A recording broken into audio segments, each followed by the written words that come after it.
ఈ భూమి మీద ఉన్న ఎన్నో కట్టడాలను చూసినప్పుడు మనకందరికీ వచ్చే ఒక కామన్ క్వశ్చన్ ఏంటంటే, ఒకప్పటి కాలం నాటి ప్రజల దగ్గర ఎంతటి అద్భుతమైన టెక్నాలజీ ఉంది, వాళ్ళు అప్పట్లోనే ఇలాంటి వాటన్నిటిని కూడా ఎలా నిర్మించగలిగారు, వాళ్ళకి ఇదంతా ఎలా సాధ్యమైంది, వాళ్ళు మనుషులా లేక ఏలియన్సా, ఇలాంటి కైండ్ ఆఫ్ క్వశ్చన్స్ అయితే మనకు వస్తూ ఉంటాయి. ఈరోజు ఈ వీడియోలోని అలాంటి ప్రశ్నల్లో కొన్నింటికి జవాబు తెలుసుకునే ప్రయత్నం చేద్దాం. అంటే కొన్నిటి వెనకున్న అతిపెద్ద రహస్యాన్ని ఛేదించే ప్రయత్నం చేద్దాం. సో ఇంకెందుకు లేడు, let's get into the video. Number 1, building the pyramids with sound. బేసిక్గా ఒకప్పటి కాలం నాటి ఈజియన్స్ బానిసలను ఉపయోగించి, ర్యామ్స్ను ఉపయోగించి, పుల్లీ సిస్టమ్స్ను ఉపయోగించి, లేకపోతే హైడ్రాలిక్ సిస్టమ్స్ను ఉపయోగించి పిరమిడ్స్ నిర్మించారని ఎన్నో ఏళ్లుగా మనం అందరం అనుకుంటూ వస్తున్నాం. బట్ అలా కాకుండా వాళ్ళు శబ్దాన్ని ఉపయోగించి ఆ పిరమిడ్స్ని కనుక నిర్మించినట్టయితే వినడానికి చాలా ఆశ్చర్యంగా, చాలా వింతగా అనిపిస్తూ ఉంటుంది. బట్ ఇది ఒక నిజమైన థియరీ అండ్ ఇన్ఫ్యాక్ట్ దీన్ని చాలామంది శాస్త్రవేత్తలు సైంటిఫికల్గా ప్రూవ్ చేశారు. బట్ అంత పెద్ద స్కేల్లో కాదు, కొంచెం చిన్న స్కేల్లో ప్రూవ్ చేశారు. అంటే మనుషులు సౌండ్ వేవ్స్ని ఉపయోగించి కొన్ని బ్లాక్స్ని మూవ్ చేయొచ్చు. అది మ్యాజిక్ ఏమీ కాదు, ఇది బేసిక్గా ప్యూర్ సైన్స్. దాని పేరు సౌండ్ లెవిటేషన్ టెక్నిక్. దీన్ని ఆక్వస్టిక్ లెవిటేషన్ అని కూడా పిలుస్తూ ఉంటారు. శాస్త్రవేత్తలు ఇప్పుడు ఆ సౌండ్ని ఉపయోగించి కొన్ని చిన్న చిన్న ఆబ్జెక్ట్స్ని, చిన్న చిన్న పార్టికల్స్ని, చిన్న చిన్న డ్రాప్లెట్స్ని గాలిలో తేలేలా చేయగలుగుతున్నారు. వాళ్ళు ఏం చేస్తున్నారంటే కొన్ని స్ట్రాంగ్ సౌండ్ వేవ్స్ని క్రియేట్ చేసి వాటన్నిటిని కూడా ఒక పర్టికులర్ ప్లేస్లో ట్రాప్ అయ్యేలా చేస్తున్నారు. దీనికోసం వాళ్ళు ఒక ఆక్వస్టిక్ బబుల్ని క్రియేట్ చేస్తున్నారు. అంటే చిన్న చిన్న స్పీకర్స్ ఉంటాయి కదా, వాటన్నిటిని కూడా ఒక ప్లేట్ మధ్యలో పర్ఫెక్ట్ వేలో అరేంజ్ చేసి అవన్నీ కూడా ఒకటేసారి వైబ్రేట్ అయ్యేలా చేస్తున్నారు. అలా వైబ్రేట్ అయ్యేలా చేయడం వల్ల ఒక ఫోర్స్ ఫీల్డ్ క్రియేట్ అవుతుంది ఆ ప్రాంతంలో. అది సౌండ్ ద్వారా క్రియేట్ అవుతుంది. అండ్ ఆ టైంలో మనం మధ్యలో ఏదైనా చిన్న ఆబ్జెక్ట్ని కనుక వేసినట్టయితే అది గాలిలో తేలుతుంది. ప్రస్తుతానికి శాస్త్రవేత్తలు చిన్న చిన్న ఆబ్జెక్ట్స్ని, చిన్న చిన్న వెయిట్స్ని మాత్రమే ఈ సౌండ్ టెక్నిక్ ద్వారా లిఫ్ట్ చేయగలుగుతున్నారు. పెద్ద పెద్ద వాటిని శాస్త్రవేత్తలు లిఫ్ట్ చేయలేకపోతున్నారు ప్రస్తుతానికి. అండ్ పిరమిడ్ల మీద ఏవైతే జైంట్ బ్లాక్స్ ఉంటాయో అవి చాలా అంటే చాలా పెద్దవి, కొన్ని టన్నుల బరువు ఉంటుందని మనకు అందరికీ తెలిసిందే. సో వాటిని మూవ్ చేసే స్థాయిలో ఇప్పటి సౌండ్ టెక్నాలజీ అనేది ఇంప్రూవ్ అవ్వాలి అంటే చాలా టైం పడుతుంది. అయితే రీసెంట్గా కొంతమంది శాస్త్రవేత్తలు కొన్ని ఎక్స్పెరిమెంట్స్ చేశారు. ఆ ఎక్స్పెరిమెంట్స్ ఈ టెక్నాలజీలో ఒక స్టెప్ ముందుకు వెళ్ళేలా చేసింది. అది జరిగింది 2016 సంవత్సరంలో. యూకే మరియు బ్రెజిల్కి చెందిన కొంతమంది శాస్త్రవేత్తలు ఒక 2 ఇంచుల పాలిస్టరీన్ బాల్ని సౌండ్ వేవ్స్ ద్వారానే గాల్లో తేలేలా చేశారు. ఇది ఒక పెద్ద బ్రేక్ త్రూ, ఎందుకంటే ఆ బాల్ ఆ సౌండ్ యొక్క వేవ్ లెంత్ కంటే పెద్దగా ఉంది. బేసిక్గా ఆ సౌండ్ యొక్క వేవ్ లెంత్ దానికంటే సగమే ఉంది. బట్ అయినా కూడా ఆ సౌండ్ వేవ్స్ ఆ బాల్ని లిఫ్ట్ చేయగలిగాయి. And next year university of బ్రిస్టల్కి చెందిన కొంతమంది శాస్త్రవేత్తలు ఒక బాల్ని గాల్లోకి లిఫ్ట్ అయ్యేలా చేశారు. అది 2 సెంటీమీటర్లు ఉంది. ఇలాగా సంవత్సరానికి ఈ సైజుని పెంచుకుంటూ వస్తున్నారు. వాళ్ళు ఒకటి ఇలాగే కనుక ముందుకెళ్ళినట్టయితే ఏదో ఒక రోజు హెవీ స్టోన్స్ని కూడా ఆ సౌండ్ ద్వారా లిఫ్ట్ చేయొచ్చు. అంటే ఇప్పుడు చీమల గురించి మనం వింటూ వస్తుంటాం, అవి వాటి యొక్క బరువు కంటే 50 రెట్లు ఎక్కువ బరువుని మోయగలుగుతూ ఉంటాయి మ్యాక్సిమం అని. అండ్ కొన్నిసార్లు అయితే 20 రెట్లు 30 రెట్లు కూడా మోయగలుగుతూ ఉంటాయి, అంతకంటే ఎక్కువ మోయలేవు కొన్ని అయితే. అలాగే ఈ సౌండ్ వేవ్స్ని కూడా ఇంప్రూవ్ చేయడానికి ట్రై చేస్తున్నారు. అంటే సౌండ్ వేవ్స్ యొక్క వేవ్ లెంత్ తక్కువ ఉన్నప్పటికీ కూడా అది ఏదైతే ఆబ్జెక్ట్ని మోస్తుందో, లేపుతుందో గాల్లోకి, అది ఎక్కువ వెయిట్ ఉండేలా చూడడానికి అయితే శాస్త్రవేత్తలు ప్రయత్నిస్తున్నారు. బట్ అదంత ఈజీ అయితే కాదు. బట్ ఒకవేళ అది కనుక కంప్లీట్గా ప్రూవ్ అయినట్టయితే, ఆ టెక్నాలజీ అందుబాటులోకి వచ్చినట్టయితే ప్రతిదీ కూడా చాలా ఈజీ అయిపోతుంది. మరి ఏన్షియంట్ ఈజిప్ట్ ఎందుకు వచ్చింది ఇక్కడ అని మీకు అనుమానం రావచ్చు. బేసిక్గా 10వ శతాబ్దం టైంలో అరబ్ హిస్టోరియన్ అయిన ఆల్ మసూది అనే ఒక పర్సన్ ఒక ఇంట్రెస్టింగ్ విషయాన్ని తెలియజేశాడు. ఈజిప్టియన్స్ పిరమిడ్లని ఎలా నిర్మించారంటే అతని ఉద్దేశం ప్రకారం ఈజిప్టియన్స్ అప్పటి కాలంలో ఒక మ్యాజిక్ పేపర్ రస్ను ఉపయోగించారు. దాంట్లో చాలా సింబల్స్ ఉంటాయి. అండ్ ప్రతి స్టోన్ కింద కూడా ఒక చిన్న మెటల్ వంటిది ఒకటి ఉంటుంది. అండ్ దాన్ని వీళ్ళు ఇంకొక మెటల్ రాడ్తో కంటిన్యూస్గా కొడుతూ ఉంటారు. అలా కొట్టిన ప్రతిసారి కూడా ఆ స్టోన్ గాల్లో తేలుతూ వచ్చేది. హాయ్ ఫ్రెండ్స్, మీరు ఎప్పుడైనా సరే 5,000 రూపాయల ప్రోడక్ట్ 250 రూపాయలకి రావడానికి గమనించారా? లేదు కదా. కానీ అమెజాన్, ఫ్లిప్కార్ట్ లాంటి కంపెనీస్ ఏం చేస్తూ ఉంటాయంటే కొన్ని గోల్డెన్ హవర్స్ టైంలో మెగా డీల్స్ ఇస్తూ ఉంటాయి. ఆ డీల్స్ టైంలో ఒక్కొక్క ప్రోడక్ట్ మీద 90% నుంచి 95% వరకు డిస్కౌంట్ అయితే ఉంటుంది. అయితే ఈ డీల్స్ కోసం మీరు కాన్స్టెంట్గా ఆ యాప్స్ చెక్ చేస్తూ ఉండలేరు కదా. కానీ మీకోసం నేను వాటన్నిటిని కూడా కాన్స్టెంట్గా చెక్ చేస్తూ ఉంటాను. అండ్ దాంట్లో ఎప్పుడు ఏ డీల్ పెట్టినా కూడా ఇమీడియట్గా మీకు ఆ ప్రోడక్ట్ని అయితే షేర్ చేస్తాను. మీరు ఇమీడియట్గా ఆ ప్రోడక్ట్ని పర్చేస్ చేయొచ్చు దాని నుంచే. అండ్ అంతేకాదు కొన్ని ఎక్స్ట్రాడినరీ ప్రొడక్ట్స్ ఉంటాయి, వాటిని మీరు బయట ఎక్కడ కూడా చూడరు. వాటి గురించి కూడా నేను మీకు షేర్ చేస్తాను. మీరు సింపుల్గా చేయాల్సింది ఒకటే, కింద డిస్క్రిప్షన్లో మన టెలిగ్రామ్ ఛానల్ లింక్, మన వాట్సాప్ ఛానల్ లింక్, మన ఇన్స్టా బ్రాడ్కాస్ట్ ఛానల్ లింక్ ఉంటాయి. వీటిలో మీరు ఏ యాప్ ఎక్కువగా వాడతారో ఆ యాప్కి సంబంధించిన లింక్ మీద క్లిక్ చేసి ఆ యాప్లో ఉన్న మన ఛానల్ని ఫాలో అవ్వండి. దాంట్లో రెగ్యులర్గా చాలా ప్రొడక్ట్స్ అయితే మీకు అప్డేట్ అవుతూ ఉంటాయి. అండ్ ఆ ప్రొడక్ట్స్లో మీకు ఏది నచ్చినట్టయితే దాన్ని మీరు కొనుగోలు చేయొచ్చు వెంటనే. సో డిస్క్రిప్షన్లో లింక్స్ ఉన్నాయి, వెంటనే ఫాలో అవ్వండి. అంటే ఒక స్టోన్ని అలా కొడుతూ ముందుకెళ్తూ గాల్లో తేల్చుకుంటూనే దాన్ని ఎక్కడ పెట్టాలనుకుంటున్నారో అక్కడ వరకు తీసుకొని వెళ్ళిపోయి ఫైనల్గా ఆ ప్రాంతంలో దాన్ని పెట్టేస్తారు. బేసిక్గా ఈ విషయం గురించి అతను మెన్షన్ చేసినప్పుడు చాలామంది అతను ఒక పిచ్చోడిని చూసినట్టే చూశారు. బట్ ఇప్పుడు కొంతమంది రీసెర్చర్లు దాన్ని యాక్సెప్ట్ చేస్తున్నారు. అంటే మైట్ బి ఇది పురాతన కాలం నాటి సౌండ్ టెక్నాలజీ అయి ఉండొచ్చు అని అయితే అభిప్రాయపడుతున్నారు. చెప్పిన ఇంకొక విషయం ఏంటంటే, ఎంత పెద్ద స్టోన్ అయినా కూడా ఒక సింపుల్ పాత్ క్రియేట్ చేయడం ద్వారా దాన్ని ఎక్కడికైనా ట్రాన్స్ఫర్ చేసేవాళ్ళు. అంటే మెటల్ పోల్స్ని ఏర్పాటు చేసేవారు దాని యొక్క పాత్లో. అండ్ దానిపైన సౌండ్ వైబ్రేషన్స్ అనేవి క్రియేట్ అవుతూ ఉంటాయి. అలా ఒకదాని మీద నుంచి ఇంకో దానికి, దాని మీద నుంచి ఇంకో దాని మీదకి అలాగా రాయి తేలుతూ వెళ్ళేది. అండ్ అలా ఫైనల్గా అది ఎక్కడికి వెళ్ళాలో అక్కడికి వెళ్ళి చేరుకునేది. అండ్ అక్కడ దాన్ని పెట్టేవారని అయితే అతను తెలియజేశాడు. సో చాలామంది ఇది నిజం కాదు, అబద్ధం అని కొట్టిపడేశారు, అతను కేవలం కట్టుకథలు చెబుతున్నాడు అన్నారు. దీనికి ఒక సాలిడ్ ఎవిడెన్స్ అయితే ఏమీ లేదన్నారు. అంటే ఈజిప్టియన్స్ సౌండ్ ఉపయోగించి పిరమిడ్లు నిర్మించారు అనడానికి సాలిడ్ ఎవిడెన్స్ అయితే లేదు ప్రస్తుతానికి. అయితే ఈజిప్ట్ పిరమిడ్లలో మనం నోటీస్ చేయాల్సిన మరొక ముఖ్యమైన విషయం ఏంటంటే, దాని లోపల ఉన్న అక్వాస్టిక్స్. మీరు ఎవరైనా సరే పిరమిడ్స్ని విజిట్ చేసినట్టయితే పిరమిడ్స్ మన సౌండ్ని యాంప్లిఫై చేయగలుగుతూ ఉంటాయి కొన్ని పర్టికులర్ ఫ్రీక్వెన్సీస్ దగ్గర కనుక ఆ సౌండ్ ఉన్నట్టయితే. అంటే ఈ పిరమిడ్లను ఎవరైతే నిర్మించారో వాళ్ళకి సౌండ్ని ఎలా వాడాలి, సౌండ్ ఎలా పనిచేస్తుంది అనే దానికి సంబంధించి డీప్ అండర్స్టాండింగ్ అయితే ఉంది. సో ఇంత తెలిసిన వాళ్ళు సౌండ్ ఉపయోగించి ఆ స్టోన్స్ని మూవ్ చేయడం గురించి తెలుసుకోలేరా? సో డెఫినెట్గా అది పాసిబులే అనిపిస్తోంది కదా. బట్ ప్రూవ్ అయ్యేంత వరకు అది కేవలం ఒక థియరీ మాత్రమే. అండ్ మోడర్న్ ఎగ్జాంపుల్స్ చాలానే ఉన్నాయి ఈ అక్వాస్టిక్ లెవిటేషన్కి సంబంధించి. 1923 నుంచి 1951 మధ్యలో ఎడ్వర్డ్ లీడ్స్ క్యాల్నిన్ అనే ఒక పర్సన్ ఉన్నాడు. ఇతను కోరల్ క్యాసిల్ ఇన్ ఫ్లోరిడా అనే దాన్ని నిర్మించాడు. ఈ కోరల్ క్యాసిల్ చాలా అంటే చాలా వింతగా ఉంటుంది. అయితే అన్నిటికంటే వింతైనది ఏంటి అంటే, దాన్ని అతను ఒక్కడే నిర్మించాడు, ఇంకెవరూ లేరు అతనికి సపోర్ట్గా. చాలా పెద్ద పెద్ద స్టోన్స్ ఉంటాయి ఆ కన్స్ట్రక్షన్లో, బట్ దాన్ని అతను చాలా ఈజీగా ఉపయోగించేశాడు. అండ్ అతను ఎక్కడా కూడా హెవీ మెషినరీని ఉపయోగించలేదు. మరి ఎలాగ అంత పెద్ద క్యాసిల్ని ఒక్కడే నిర్మించాడు అంటే, ఆ చుట్టుపక్కల ప్రాంతంలో నివసించే చాలామంది ప్రజలు ఏమనుకునేవారంటే, అతని దగ్గర ఏదో సీక్రెట్ నాలెడ్జ్ ఉంది, మంత్రశక్తులు ఉన్నాయి, అండ్ అవేవి కూడా ఎవరికి షేర్ చేసేవాడు కాదు అతను అని చెప్పి అందరూ చెప్పుకుంటూ ఉండేవారు.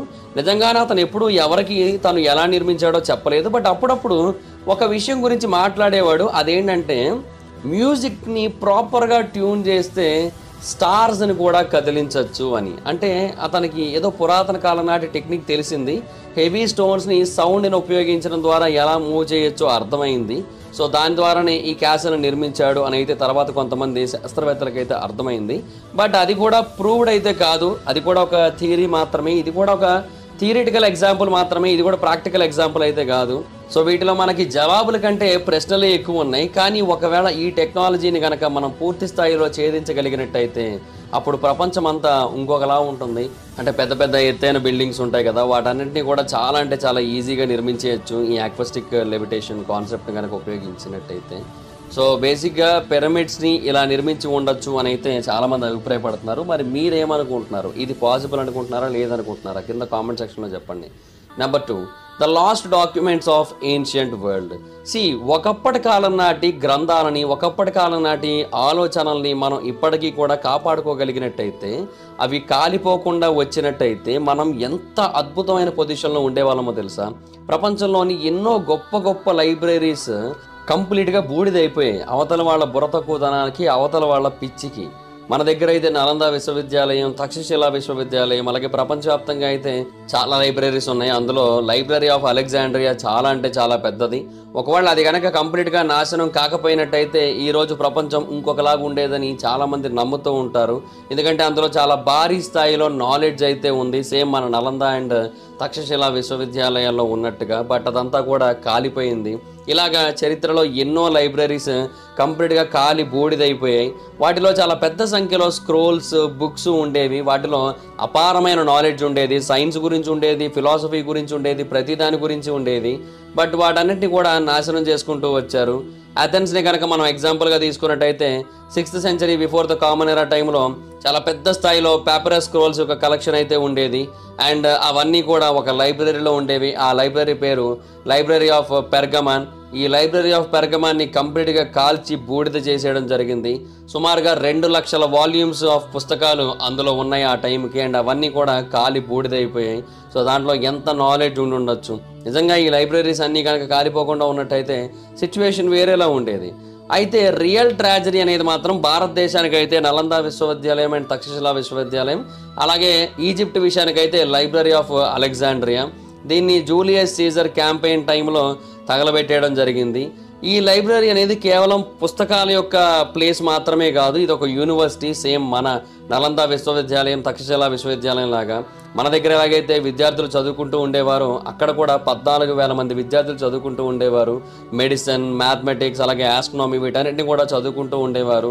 అండ్ ఈ ప్రాంతంలో రకరకాల కెమికల్ ల్యాబ్స్ ఉండేవి, అబ్జర్వేటరీస్ ఉండేవి, బొటానికల్ గార్డెన్స్ ఉండేవి, అనాటోమికల్ థియేటర్స్ ఉండేవి, అన్నీ ఉండేవి ఈ ప్రాంతంలో. బట్ ఇవన్నీ కూడా కాలి బూడిదైపోయాయి. ఆ లైబ్రరీ కాలిపోయే టైంకి అందులో సుమారుగా 7 లక్షల స్క్రోల్స్ అయితే ఉన్నాయి. అవన్నీ కూడా కంప్లీట్గా కనుమరుగైపోయాయి.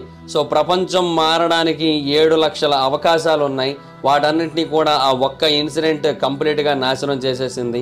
మనుషుల యొక్క వే ఆఫ్ థింకింగ్ని, మనుషుల యొక్క టెక్నాలజీని, మనుషుల యొక్క అండర్స్టాండింగ్ ఆఫ్ యూనివర్స్ని, ప్రతిదాన్ని కూడా ఒక రెప్పపాటులో మాయం చేసేసింది. సో చరిత్రని చాలా అంటే చాలా ఈజీగా తుడిచిపెట్టేసింది. అందులో కాలిపోయిన వాటిలో ఎన్నో అద్భుతమైన ఇన్ఫర్మేషన్తో కూడుకున్న స్క్రోల్స్ కూడా ఉన్నాయి. ఫర్ ఎగ్జాంపుల్ హెరోన్ ఆఫ్ అలెగ్జాండ్రియా అని ఒక పర్సన్ ఉన్నాడు. ఇతను ఒకప్పటి కాలం నాటి ఇంజనీర్. ఇతను అప్పటి కాలంలోనే ఒక స్టీమ్ ఇంజన్ని కనిపెట్టాడు. అది కంప్లీట్గా turbines and jet propulsion principles మీద పనిచేస్తూ ఉంటుంది. ఒకవేళ అతని యొక్క వర్క్ పేపర్స్ కనుక కాలిపోకపోయినట్టయితే మనం ఎప్పుడో స్టీమ్ పవర్డ్ చారియట్స్ని చూసేవాళ్ళమేమో, అది కూడా ఏన్షియంట్ ఈజిప్ట్ టైంలోని. సో ఒకసారి ఊహించుకోండి, ancient Egypt, ancient steam engines, ఇవి రెండు ఒకటే చోట ఉన్నట్టయితే ఈరోజు ప్రపంచం ఇంకా అడ్వాన్స్డ్గా ఉండేది కదా. సో హోల్ డిఫరెంట్ వరల్డ్ని చూసేవాళ్ళం ఇప్పుడు మనం. బట్ అదేది చూడడానికి లేకుండా పోయింది. అలాగే హెరోన్ ఎర్లీ ఆడోమీటర్ని కూడా ఇన్వెంట్ చేశాడు. ఈ డివైస్ ఏం చేస్తుందంటే ఒక వెహికల్ ఎంత డిస్టెన్స్ని ట్రావెల్ చేసిందో చెబుతూ ఉంటుంది. సో ఇలాంటి ఎన్నో జీనియస్ ఇన్వెన్షన్స్కి సంబంధించిన ఇన్ఫర్మేషన్స్ కూడా వాటిల్లో కంప్లీట్గా కాలి బూడిదైపోయాయి అన్నమాట. సో ఇది కేవలం ఈజిప్ట్కే కాదు, గ్రీస్లో కూడా ఇలాగే జరిగింది. బిఫోర్ ద కామన్ ఎరా 213th ఇయర్ టైంలో చైనీస్ ఎంపరర్ అయిన క్విన్ షీ హ్యువాంగ్ అనే ఒక పర్సన్ ఆ ప్రాంతంలో ఉన్న పుస్తకాలన్నింటినీ కూడా కంప్లీట్గా కాల్చి బూడిద చేసేయమని, ఆ నాలెడ్జ్ మొత్తాన్ని ఎరేజ్ చేసేయమని ఆదేశాలు ఇచ్చాడు. అలాగే చేశారు. అలాగే 8వ శతాబ్దం టైంలో కాన్స్టాంటినోపుల్ దగ్గర కూడా సుమారుగా 3 లక్షల పుస్తకాలని కంప్లీట్గా తగలబెట్టేశారు. అలాగే మధ్యయుగం టైంలో కూడా చాలా పెద్ద సంఖ్యలో మ్యానుస్క్రిప్ట్స్ని అయితే తగలబెట్టేశారు. భారతదేశంలో కావచ్చు, వేరే చోట్ల కావచ్చు, మొత్తం అన్ని చోట్ల అలాగే చేశారు. ఆయా దేశాల యొక్క కల్చరల్ హెరిటేజ్కి సంబంధించిన ఇన్ఫర్మేషన్, సైంటిఫిక్ అడ్వాన్స్మెంట్స్కి సంబంధించిన ఇన్ఫర్మేషన్, ఇవన్నీ కూడా కంప్లీట్గా కనుమరుగైపోయి, ఇన్ఫ్యాక్ట్ ఇప్పటి కాలంలో ఉన్నట్టుగా బ్యాకప్ కూడా లేదు. అప్పటి కాలంలో కేవలం ఒక గ్రంథం అంటే ఆ గ్రంథంలో మాత్రమే రాసేవారు. అండ్ అవన్నీ కూడా కంప్లీట్గా నాశనం అయిపోయాయి. సో ఈరోజు చరిత్రకారులందరూ కూడా ఏదో ఒకప్పటి కాలం నాటి కొన్ని ఆర్టిఫాక్ట్స్ ఏమైనా దొరికితే వాటిని బట్టి అప్పటి చరిత్ర గురించి తెలుసుకోవడానికి, అర్థం చేసుకోవడానికి ట్రై చేస్తున్నారు. అండ్ అది కూడా పూర్తి స్థాయిలో అర్థం కావట్లేదు. ఒకవేళ ఆ పుస్తకాలన్నీ కనుక పోకుండా ఉన్నట్టయితే మాత్రం ఖచ్చితంగా ఈరోజు భూమి మీద పరిస్థితి వేరేలా ఉండేది అనడంలో అసలు ఏమాత్రం సందేహం అయితే లేదని చెప్పొచ్చు. అండ్ నెంబర్ 3, ద అసెరిన్ నిమురేట్ లెన్స్. భూమి మీద మొట్టమొదటిసారిగా టెలిస్కోప్ని ఎప్పుడు ఇన్వెంట్ చేశారు అని అడిగితే మనమందరం కూడా మోడర్న్ హిస్టరీ మనకి చెప్పిన టైంని బట్టి చెబుతూ ఉంటాం. 1608వ సంవత్సరంలో మొట్టమొదటి టెలిస్కోప్ని ఇన్వెంట్ చేశారు, పేటెంట్ చేశారు అని. కానీ అది కంప్లీట్గా రాంగ్ అని ఈ డిస్కవరీ చెబుతోంది. ఒకసారి ఊహించుకోండి, ఒక టెలిస్కోప్ కొన్ని వేల సంవత్సరాల క్రితమే ఇన్వెంట్ చేయబడినట్టయితే, సుమారుగా 3000 సంవత్సరాలకి ముందు నుంచే భూమి మీద టెలిస్కోప్ కనుక ఉన్నట్టయితే, దాన్ని అప్పటి కాలం నాటి ప్రజలు వాడినట్టయితే, దానికి సంబంధించిన ఒక ఆధారాన్ని ఇప్పుడు మన ముందు ఉంచినట్టయితే మన రియాక్షన్ ఎలా ఉంటుంది చెప్పండి? చాలా అంటే చాలా ఆశ్చర్యపడతాం కదా. అలాంటి ఒక అద్భుతమైన లెన్స్నే రీసెంట్గా శాస్త్రవేత్తలు కనుగొన్నారు. ఆ లెన్స్ పేరు నిమ్రుడ్ లెన్స్. దీన్ని లయాడ్ లెన్స్ అని కూడా పిలుస్తూ ఉంటారు. ఇది 3000 సంవత్సరాల క్రితం నాటి లెన్స్. ఇది ఒక పీస్ ఆఫ్ రాక్ క్రిస్టల్. అయితే ఆర్కియాలజిస్టులని ఇది చాలా కన్ఫ్యూజ్ చేసింది. కేవలం ఆర్కియాలజిస్టులనే కాదు, ఆస్ట్రోనామర్స్ కావచ్చు, హిస్టోరియన్స్ కావచ్చు, అందరూ దీని మీద స్టడీ చేశారు, అందరూ ఆశ్చర్యపోయారు. దీన్ని మొట్టమొదటిసారిగా 1850వ సంవత్సరంలో కనుగొన్నారు. సర్ జాన్ లయార్డ్ అనే ఒక పర్సన్ దీన్ని భూమి మీద జరుపుతున్న తవ్వకాల టైంలో కనుగొన్నారు. ఆయన దీన్ని నిమ్రుడ్లోని అజరన్ ప్యాలెస్ దగ్గర కనుగొన్నారు. అందుకే దీనికి ఆ పేరు వచ్చింది. నిమ్రుడ్ అంటే మోడర్న్ డే ఇరాక్లో ఉంటుందన్నమాట. అయితే ఈ రాయి యొక్క ప్రత్యేకత ఏంటి అంటే, ఈ పీస్ మీద ఏదైతే క్రిస్టల్ ఉందో ఆ క్రిస్టల్ని ఒక పర్ఫెక్ట్ షేప్లోకి చెక్కారు. ఎలా అంటే మోడర్న్ డే లెన్స్లు ఎలా అయితే ఉంటాయో అలా చెక్కారనమాట. సో అందుకని కొంతమంది రీసెర్చర్స్ ఏమని నమ్మారంటే, ఒకప్పటి కాలం నాటి ప్రపంచంలోకెల్లా అత్యంత పురాతనమైన టెలిస్కోప్లో దీన్ని లెన్స్గా ఉపయోగించారు అనేది నమ్మడం మొదలుపెట్టారు. బట్ నిజంగానే ఈ లెన్స్ను ఉపయోగించి టెలిస్కోప్ లాగా అన్నిటినీ చూడొచ్చా, ఒక రాక్ క్రిస్టల్ ద్వారా తయారు చేయబడిన ఈ లెన్స్ని నిజంగానే అప్పటి కాలంలో అలా వాడి ఉండొచ్చా అని మరింత డీటెయిల్డ్గా పరిశోధనలు అయితే జరిగాయి. ఈ క్రిస్టల్ని బిఫోర్ ద కామన్ ఎరా 750th ఇయర్ నుంచి 710th ఇయర్ మధ్యలో తయారు చేశారు. ఇది కంప్లీట్గా ఓవల్ షేప్లో అయితే ఉంది. దాని యొక్క ఫోకల్ లెంత్ 4.7 ఇంచెస్ ఉంది, అంటే 12 సెంటీమీటర్ల వరకు ఉంది. సో ఇది ఒక లో పవర్డ్ మ్యాగ్నిఫైయింగ్ గ్లాస్ లాగా పనిచేస్తుంది. అంటే నార్మల్గా మనం చూసేదానికంటే 3 రెట్లు ఎక్కువగా ఇది మనకి జూమ్ చేసి చూపిస్తూ ఉంటుంది. సో దీని ద్వారా మనం స్పేస్లో ఉన్నదాన్ని ప్రతిదాన్ని చూడొచ్చా అంటే లేదు నిజానికి. కానీ ఒకప్పటి కాలం నాటి అజైరన్స్కి మేబీ ఇదే చాలా పెద్ద విషయమేమో. మేబీ అప్పటి కాలంలో దీన్ని చాలా ఎక్కువగా వాడి ఉండొచ్చేమో. అంటే లైక్ చిన్న చిన్న ఇన్స్క్రిప్షన్స్ని వాళ్ళు అప్పట్లో క్రియేట్ చేశారు కదా క్లే ట్యాబ్లెట్స్ మీద, అంటే కొన్ని ప్రీషియస్ సీల్స్ ఉంటాయి కదా, వాటన్నిటిని చేత్తోనే చేస్తూ ఉంటారు కదా. సో వాటన్నిటిని చేయడానికి మైట్ బి ఈ లెన్స్ హెల్ప్ అయి ఉండొచ్చు. అంటే ఆ క్రాఫ్ట్స్ని చాలా పర్ఫెక్ట్గా డిజైన్ చేయడానికి, ఆ కార్వింగ్స్ని చాలా పర్ఫెక్ట్గా చెక్కడానికి, ఆ సీల్స్ని చాలా పర్ఫెక్ట్గా వేయడానికి, వీటన్నిటికీ కూడా ఈ లెన్స్ ఉపయోగపడి ఉండొచ్చు. ఇన్ఫ్యాక్ట్ చాలామంది శాస్త్రవేత్తలు కూడా అదే నమ్ముతూ వచ్చారు. ఒకప్పటి కాలంలో అజైరన్స్ దీన్ని అందుకే వాడారు అని. మరికొంతమంది ఏమంటున్నారంటే దీన్ని ఒక బర్నింగ్ టూల్లా కూడా ఉపయోగించి ఉండొచ్చు. అంటే సన్లైట్ని ఎక్కువగా క్యాప్చర్ చేసి ఇది ఫైర్ని క్రియేట్ చేస్తూ ఉంటుంది. అండ్ అప్పటి కాలంలో పురాతన కాలం ఏంటి గ్రీక్ అండ్ రోమన్ షిప్స్ ఉంటాయి కదా, వాటిని ఇలాంటి టూల్స్ని ఉపయోగించి కాల్ చేసేవారు. అండ్ దీన్ని కూడా అప్పటి కాలంలో అందుకే వాడారు అని చెబుతూ ఉన్నారు. బట్ ఇంత చిన్న టూల్తో అంత పెద్ద యుద్ధం అంటే కొంచెం కష్టమే, అండ్ నమ్మడానికి కూడా అంత ఈజీ అయితే కాదు. ప్రస్తుతానికైతే ఈ క్రిస్టల్ బ్రిటిష్ మ్యూజియంలో ఉంది. దీని గురించి అక్కడ ఏమని మెన్షన్ చేశారంటే ఇది ఒక ప్యూర్లీ డెకరేటివ్ ఐటమ్, ఇది ఒకప్పటి కాలం నాటి ఫర్నిచర్లో భాగం అని చెప్పారు. అదే తప్ప ఎక్కడా కూడా టెలిస్కోప్ గురించి కానీ లేదంటే మ్యాగ్నిఫైయింగ్ గ్లాస్ గురించి కానీ మెన్షన్ చేయలేదు. అండ్ లైట్ ఫోకసింగ్ డివైస్గా కూడా దీన్ని ఉపయోగించినట్టుగా ఎక్కడా కూడా మెన్షన్ చేయలేదు. అయితే ఆ తర్వాత ఒక మోస్ట్ ఇంట్రెస్టింగ్ థియరీ వచ్చింది ఒక ఇటాలియన్ సైంటిస్ట్ నుంచి. అతని పేరు జియోవానీ పెటినాటో. ఈ జియోవానీ పెటినాటో ఏమని తెలియజేశారంటే ఈ లెన్స్ ఒకప్పటి కాలం నాటి టెలిస్కోప్లో ఒక భాగమే. ఎందుకంటే ఒకప్పటి కాలం నాటి అజైరన్స్కి ఆస్ట్రానమీ విషయంలో చాలా అంటే చాలా హ్యూజ్ నాలెడ్జ్ ఉంది. ఫర్ ఎగ్జాంపుల్ వాళ్ళు సాటర్న్ని గాడ్ కింద చూపిస్తూ ఆ గాడ్ చుట్టూ సర్పెంట్ రింగ్గా ఉన్నట్టుగా చూపిస్తారు మనకి. అంటే ఒక పెద్ద పాము రింగ్లో ఉన్నట్టుగా చూపిస్తూ ఉంటారు. అండ్ వాళ్ళు మేబీ అప్పటి కాలంలో సాటర్న్ రింగ్స్ని అలాగ మనకి రిప్రజెంట్ చేసి ఉండొచ్చు, మనకు అలాగే చూపించి ఉండొచ్చు. సో వాళ్ళకి స్పేస్ గురించి ఇంత నాలెడ్జ్ ఉంది అంటే వాళ్ళు ఖచ్చితంగా టెలిస్కోప్ని వాడారు. వాడకుండా వాళ్ళకి ఇంత నాలెడ్జ్ అయితే రాదు కదా అంటూ ఉంటారు. అయితే మరికొంతమంది ఏమంటారంటే అసేరియన్ కల్చర్లో మనకి ఆ పాముల సింబల్స్ అనేవి చాలా అంటే చాలా కామన్. అందుకే సాటర్న్ గాడ్ చుట్టూ కూడా ఆ పామును పెట్టారు అంతే, అంతమించి ఇంకేయట్లేదు, జస్ట్ ఒక కోయిన్సిడెన్స్ అంతే, ఇందులో మిస్టరీ అయితే ఏమీ లేదని చెబుతూ ఉంటారు. సో ఈ పురాతన కాలం నాటి లెన్స్ గురించి ఇప్పటికీ కూడా పరిశోధనలు అయితే జరుగుతున్నాయి. అండ్ ఇలాంటి మరికొన్ని లెన్సుల్ని ఈజిప్ట్ అండ్ గ్రీస్లో కూడా కనుగొన్నారు. సో హిస్టోరియన్స్ నమ్మేది ఏంటి అంటే 1600 సంవత్సరాల వరకు కూడా టెలిస్కోప్ని ఇన్వెంట్ చేయలేదు అని. బట్ పెటినాటో థియరీ అయితే చెబుతుంది ఏంటంటే పురాతన కాలం నాటి సివిలైజేషన్స్ ఈ ఆప్టిక్స్తో ఎక్స్పెరిమెంట్ చేసి వాళ్ళు అనుకున్నదంతా సాధించి టెలిస్కోప్ను పనిచేసేలా చేసి వాళ్ళు స్పేస్ గురించిన ఇన్ఫర్మేషన్ మొత్తాన్ని గ్యాదర్ చేసుకొని స్పేస్ నాలెడ్జ్ని పెంచుకున్నారు.